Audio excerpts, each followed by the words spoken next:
Donc 60% Pinot Noir, 40% Chardonnay.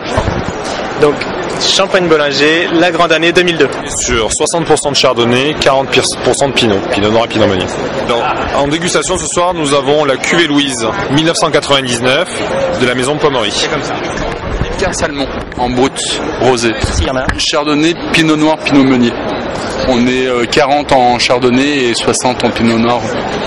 Perrier Jouette, non millésimé, grand brut, 40% de Pinot Noir, 40% de Pinot Meunier, 20% de Chardonnay, ce qui apporte son côté vineux et sa complexité.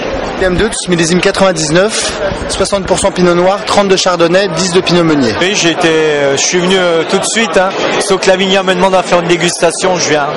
Je fais que les cavistes et les grands restaurants et après l'expo. Ouais, très bien. Moi je travaille bien avec eux pour le marché français et même un petit peu le marché expo. Ici pour la vente, je suis surtout là pour aider la vigne.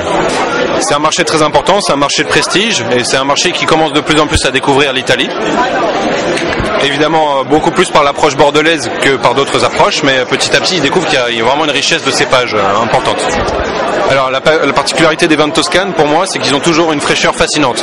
Il y a beaucoup d'élégance, beaucoup de subtilité, une palette aromatique toujours assez large. On travaille avec la Vigna, qui est un des principaux détaillants de Bordeaux, en vin de Bordeaux à Paris, depuis très longtemps.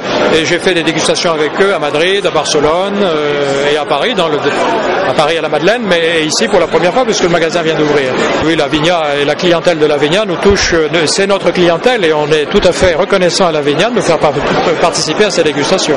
Un 2000 opulent, complexe, mais à qui je recommande, enfin, pour les amateurs, je recommanderais qu'ils le conservent encore un peu plus dans leur cave, et un 2006 qui est extraordinairement riche, sur le fruit encore, qui est presque buvable aujourd'hui, mais là aussi je recommanderais d'être un petit peu patient.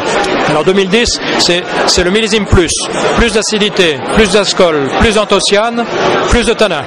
Jamais nous n'avons eu de telles analyses sur le 2010 sur un millésime d'anthologie. Un partenariat, oui, je dirais pas de toujours, mais oui, tout à fait. Le marché parisien est très important en France et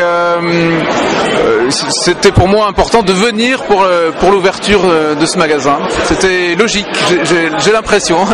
Voilà. On fait déguster le Baron de Brane 2007, donc le second vin sur un millésime où on a beaucoup de fruits qui est très agréable à boire dès maintenant, 2007, et Brane Cantac 2003, qui est le millésime qu'on connaît, le millésime chaud, mais qui